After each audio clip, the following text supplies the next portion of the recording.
வேலூர் அரசு மருத்துவக் கல்லூரி மருத்துவமனையில் சிகிச்சையின் போது பச்சிளம் குழந்தையின் விரல் துண்டான சம்பவத்தில் செவிலியர் அருணா மீது காவல்துறை வழக்கு பதிவு செய்துள்ளது. என்ன நடந்தது விரிவாக பார்க்கலாம்.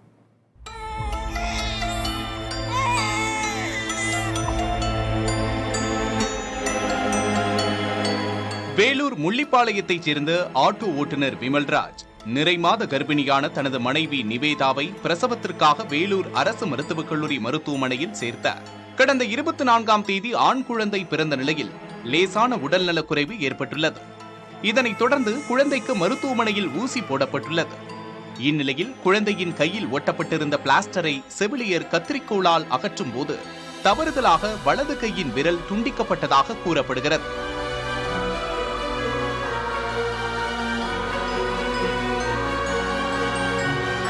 இதனால் அதிர்ச்சியடைந்த குடும்பத்தினர் சிகிச்சையில் அலட்சியமாக இருந்த மருத்துவர்கள் மற்றும் செவிலியர்கள் மீது நடவடிக்கை எடுக்க வலியுறுத்தி கனியம்பாடி காவல் நிலையத்தில் புகார் அளித்துள்ளனர்.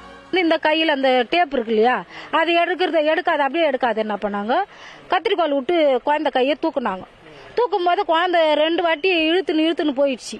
இழுத்துன்னு போக என்ன பண்ணாங்க, கையில் இந்த கட் பண்ணது ரத்தம் வந்துச்சு பாரு. இவங்க தூக்கிக்கின்னு ஐசியூல போயிட்டாங்க. தெரியாது எங்களுக்கு தெரியல.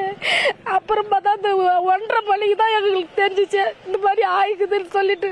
வேலூர் அரசு மருத்துவக் கல்லூரி மருத்துவமனையில் மருத்துவர்கள் முறையாக சிகிச்சை அளிப்பதில்லை என்றும் குற்றச்சாட்டு எழுந்துள்ளது. எப்ப பாரு ஒரு அத்தாரிட்டியாவே இருக்கிறது, வந்தா ஸ்டூடெண்ட்ஸ் பசங்களை அனுப்பிடுறது. அந்த பசங்க சரியாவே ட்ரீட்மெண்டே கிடையாது. டாக்டர்லாம் உட்காந்து போடணுங்கிறாங்க. அந்த ஹாஸ்பிட்டல்லாம் இன்னும். இதற்கிடையே புகாருக்கு ஆளான செவிலியர் பணியிட மாற்றம் செய்யப்பட்டுள்ளதாக தகவல் வெளியாகியுள்ளது. எனினும் இதுகுறித்து விளக்கம் கேட்க பலமுறை முயற்சித்தும் மருத்துவமனை நிர்வாகத்தை தொடர்பு கொள்ள முடியவில்லை. புதிய தலைமுறைக்காக செய்தியாளர் குமரவேல்.